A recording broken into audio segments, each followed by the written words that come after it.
Right, okay, welcome back to another video on the channel. Today we've got a bit of a news update, so let's get into it. So to start off with them, we're going to start off with Mason Mount. The reports coming out today is that he's increasingly likely to leave Chelsea this summer. Obviously, Arsenal are interested in him, Liverpool are interested in him, Bayern Munich are apparently interested in him. Yeah, this is concerning. Obviously, it did come out that Pochettino wants to talk to him. Pochettino apparently does want him to stay, but apparently the situation with his contract is getting harder, and yeah, we could see him leave this summer. Obviously, a massive disappointment.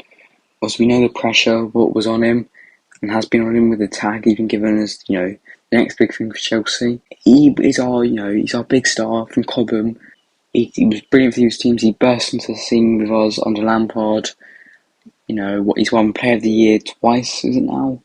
I mean, he's a fantastic player, and now it looks like, it looks like he's more likely to leave.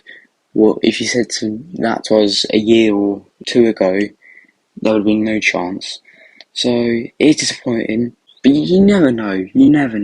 And it's a rumour.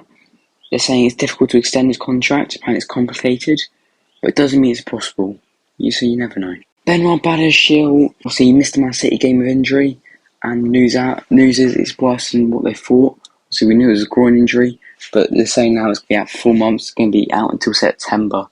This is a massive hit. I'm a big fan of Badiashile, and this will be a massive hit. But this means you're relying on Silva and Fafana as your two main centre-backs. Obviously, you have got Chalobah, Koulibaly. I think Badiashile has the level to push that starting position while them two. I'm not sure if they do.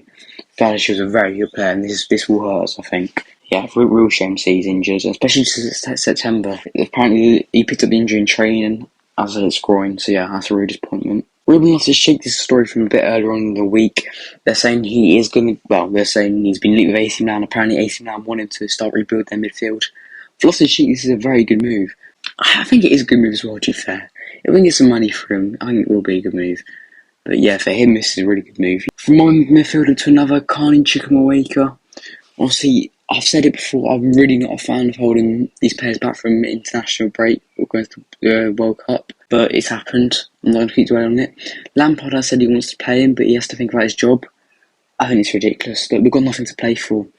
Play these young players, especially when they come back from international duty, play them. I would have played him yesterday. Obviously, to come off the bench, I would have started him. He's a very good young player. What we've seen from this year, he's very good. Just need to give him that chance. Dusan Vlahovic. So, despite rumours, we haven't actually made an £80 million bid for him. Obviously, it came out in the week by some sources that they think we have. We haven't. It's been said by more reliable sources that we haven't. However, it is said he's liked by the club. What I'm not a fan of. Because I don't care if he's liked by the owners. Is he liked by Poch? Does Poch want him? As of right now, we don't know. And if Poch doesn't want him, I don't want him. Because I fully back the manager. So, yeah, it's a bit weird to see all stuff, or the club likes him, or, club see Nkunku as a player to play behind the striker. What does it matter what they think? It should purely be the manager's decision. And I think this is what could go wrong for us long term if we're constantly signing players what aren't the manager's choice. And hopefully the owners will pick this up soon. Obviously, Juve haven't decided whether they're going to sell him or not. That decision is still pending. Obviously, they did pick up a 10-point point deduction as well, so that'll be interesting how that plays out.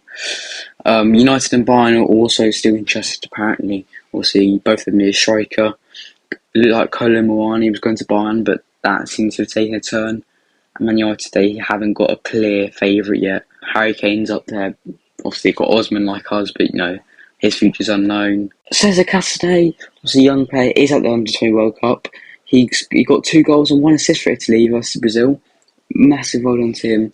He's a very good player, and it gives Poch a good decision to make. Does he send him out on loan again next season, or does he think he will get the game time? So he's still very young. Obviously, this year we went out to Reading, and that was the first time he played actual professional minutes of football. Obviously, Inter Milan, he never actually played a professional game. He hasn't played a professional game with us yet.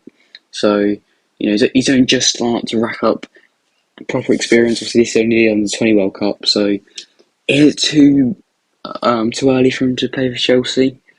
I don't know, to be honest, because he comes across as a very good player from what I've seen. He's got, he's very powerful, very well rounded. But yeah, interesting to see what happens with him next year, Poch. And last but not least, Romelu Lukaku. Apparently, he's happy at Inter. That's what their CEO said.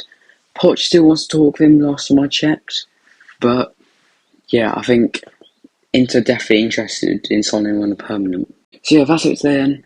Thanks for watching. See ya.